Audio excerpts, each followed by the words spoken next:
అందరికీ నమస్కారం అండి. పార్వతీస్ కిచెన్కి స్వాగతం. చూడండి, ఈ వీడియో నేను యూఎస్లో చేశానండి. మా అమ్మాయి వాళ్ళ ఇంట్లో పూరీలు వెజిటేబుల్స్ వేసిన శనగపిండి కూర అనమాట. మిక్స్డ్ వెజిటేబుల్ ఎంత బాగా వచ్చినాయి చూడండి పూరీలు. ఈ పూరీ పిండి కలిపేటప్పుడు గోధుమ పిండిలో 2 స్పూన్లంత బొంబాయి రవ్వ వేసి కొంచెం ఉప్పు వేసి మంచిగా కలిపి కొంచెం గట్టిగా కలిపి పక్కన పెట్టుకోండి.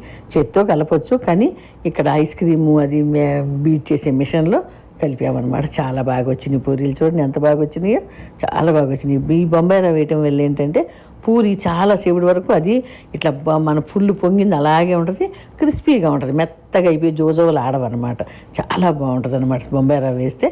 అలా కలిపి మీరు కూడా చేసుకోండి, చాలా బాగా వస్తాయి. పిండి కలిపి ఒక 10 నిమిషాలు పక్కన పెట్టి దాని మీద తడి బట్ట వేసి పెడితే బాగుంటుంది. పిండి చూడండి ఎంత గట్టి కలిపాము, ఆ మిషన్లో కలిపాము అనమాట.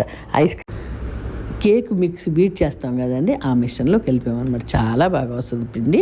మీరు కూడా అందులో కలిపి చూడండి, చేతితోటి కూడా కలుపుకోవచ్చు. పూరీలు చేయటం కూడా అన్నీ మంచిగా మెత్తగా పిసికి చక్కగా చేత్తో పొడుగ్గా చేసి దాన్ని చాకుతో ఇట్లా కట్ చేసి చేసుకుంటే అన్నీ ఒకేలాగా వస్తాయి. చూడండి ఎట్లా బెళ్ళలుగా చేసి పెట్టుకోవాలన్నమాట. పిండి కలిపేటప్పుడు కొంచెం ఉప్పును కొంచెం వాము వేయండి, భలే టేస్ట్ ఉంటాయి పూరీలు. ఇట్లా అన్నీ చేసేసి కొంచెం నేను వీడియో ఫాస్ట్ ఫార్వర్డ్ పెట్టాను అనమాట. చూడండి, మళ్ళీ మీకు టైం వేస్ట్ అయ్యింది కదా, మనకి ఎక్కువ నిమిషం రాదు కదా, 1 మినిట్లో అయిపోవాలి కదా. ఇట్లా అన్నీ చేసి పక్కన పెట్టుకొని మనం కళాయి పెట్టుకొని వేపుకోవాలండి. ఇంకోటి కూర కూడానండి చాలా బాగుంటుందండి. నేను చెప్పినట్టుగా అట్లా అలాంటి కూర చేసుకోండి. ఉట్టి శనగపిండి కూర అంత రుచి ఉండదు, విటమిన్స్ కూడా ఉండవు కదా.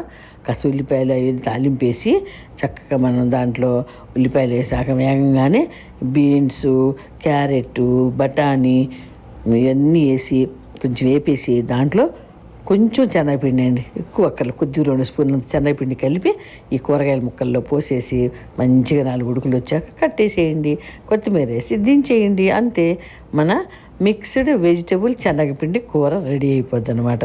ఈ కూర అయిపోయిన పక్కన పెట్టి ఒక కళాయి పెట్టి పూరీలు వేపేసేసుకుంటే మన పూరీ కూడా రెడీ అయిపోద్ది. ఎంత టేస్ట్ ఉందో అంత టేస్ట్. దీంతోపాటు రాత్రిపూట అన్నం కొంచెం ఉంటే అండి, మేము ఇది లాస్ట్ స్టేజ్లో ఉప్పు చూసుకోవాలి. ఆ అన్నం కూడా తాలింపు అన్నం చేశానండి.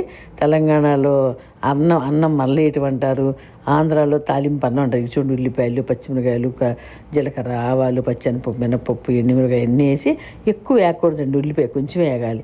ఈ అన్నంలో అండి నూనె, ఉప్పు, కారం, అల్లం వెల్లిపాయ పేస్ట్ పచ్చిదే కలిపి అన్నానికి పట్టించేసి ఈ తాలింపులో వేసేసి కలిపి కొంచెం మనం లాస్ట్కి ఉల్లిపాయలతో పాటే కొంచెం కరివేపాకు వేసి మూత పెట్టేస్తే ఎంత టేస్ట్ ఉంటుందండి. ఈ తాలింపు అన్నం చాలా బాగుంటుంది.